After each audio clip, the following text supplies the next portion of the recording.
Bah, déjà, ça me permet de voir des séries, ce qui est chouette parce qu'en ce moment, j'ai pas tant de temps pour le faire. Et là, tout d'un coup, ça m'a permis de me poser une semaine dans des salles de cinéma pour voir des séries. Et de voir des séries que j'aurais pas l'occasion de voir en temps normal. Et donc, c'est chouette. Et puis, quelle chance quoi, d'être ici, d'être avec ce jury qui est quand même très prestigieux. Euh, non, vraiment, j'adore. J'adore.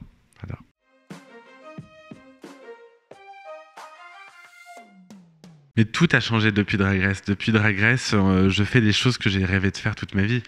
On me, on me demande d'être jury dans des festivals de cinéma ou de séries. On me demande de faire de la radio. On me demande de faire des spectacles, de venir faire des sketchs à la télé, d'aller faire la Fashion Week. Enfin, j'ai l'impression que j'ai vraiment le choix et tous les choix sont possibles pour moi. Et c'est très agréable d'avoir ce sentiment de liberté.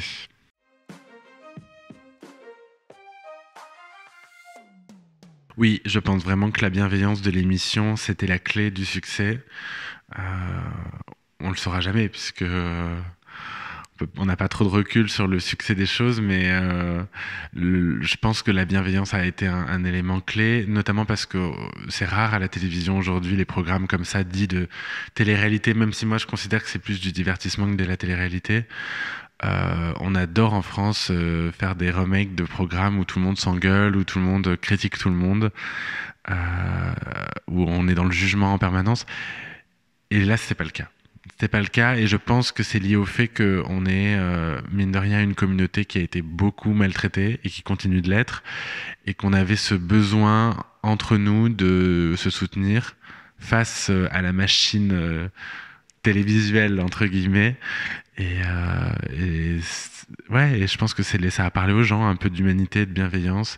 Et de toute façon, on ne pourra pas faire avancer les questions queer dans l'esprit du grand public sans, à un moment, passer par l'humanité et euh, par la bienveillance. Et je pense que nos histoires, elles sont touchantes et les gens ont été touchés.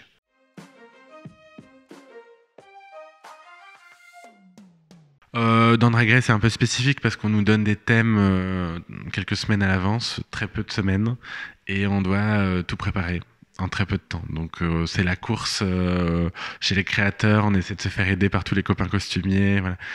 Donc c'est quand même un peu stressant, mais dans la vie de tous les jours, si je puis dire, pour Paloma, j'ai des créateurs avec qui je travaille régulièrement et c'est toujours un process de création à deux où je propose des idées, ils les améliorent. Ça dépend de ce que je dois faire. Si je fais un tapis rouge, je vais plutôt aller voir un designer, je vais demander à me faire habiller. Et si c'est pour un spectacle, ce sera vraiment de la création sur mesure. Mais bon, rien de très différent d'un magicien ou d'une danseuse d'opéra, une chanteuse d'opéra. Enfin, c'est un costume de scène, donc voilà.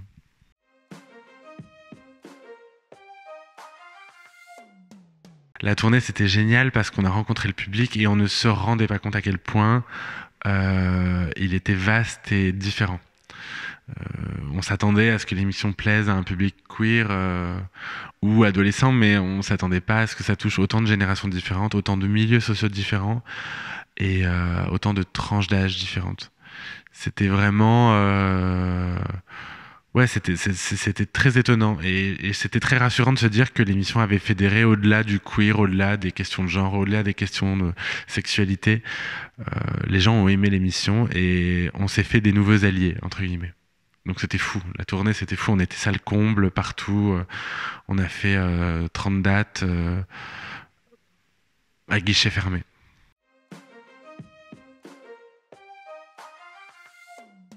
Alors moi au départ je suis comédien, j'ai fait les cours Florent, j'ai toujours voulu être comédien, j'ai commencé à être metteur en scène assez tôt.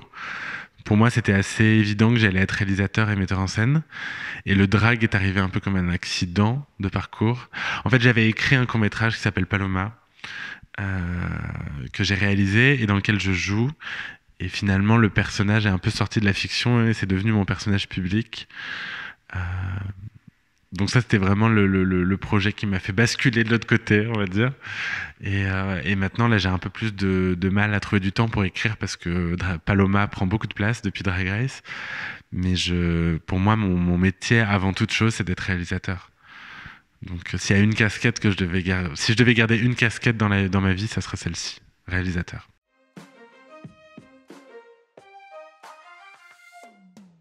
Bah, en fait, ce qui était chouette avec Balthazar, c'était que la série était pas écrite au départ. Enfin, c'était pas une série queer du tout. Rien n'était fait pour que je finisse dans cette série. Et en fait, j'ai rencontré Tomer sur la tournage de la saison 4. Il avait besoin d'être transformé en drague. On est devenus copains. Et il a demandé au scénariste de m'écrire un rôle dans la dernière saison.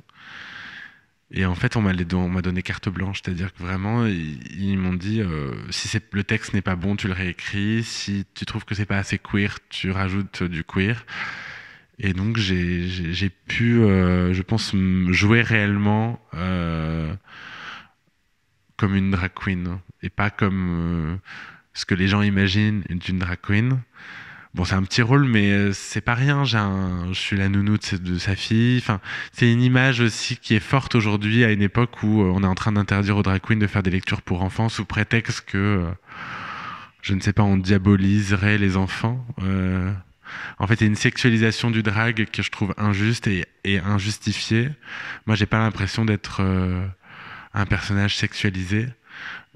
En tout cas, je me trouve moins sexuel sur scène que Lady Gaga, Beyoncé ou Miley Cyrus, et je doute fort que les parents s'offusquent de voir ces chanteuses-là à la télévision. Moi, tout d'un coup, parce que je suis une personne queer, ça pose problème, et je suis très content, même dans une série comme Balthazar, d'avoir pu un peu montrer en tout cas une image d'une drag queen avec un enfant, sans que ce soit un truc qui pose problème. Au contraire, je trouve que c'est une image très positive, hein. Voilà. Les commentaires vont être terribles sous cette vidéo. Éloigne-toi de nos écoles, comme je reçois beaucoup en ce moment.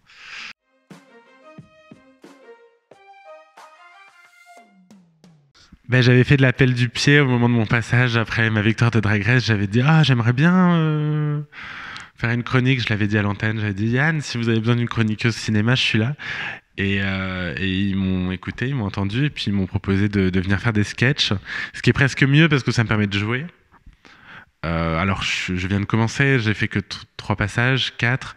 Je suis encore en train de découvrir le fonctionnement. C'est quand même très particulier. C'est du direct. Il faut écrire. J'ai très peu de temps, parfois 2 jours, parfois moins. Donc c'est un peu un exercice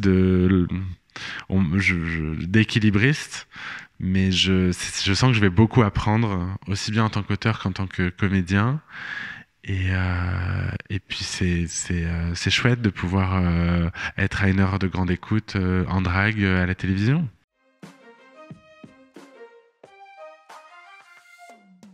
J'ai des projets, oui, j'ai un projet de spectacle qui va bientôt être annoncé. J'ai joué dans une série qui sortira à l'automne.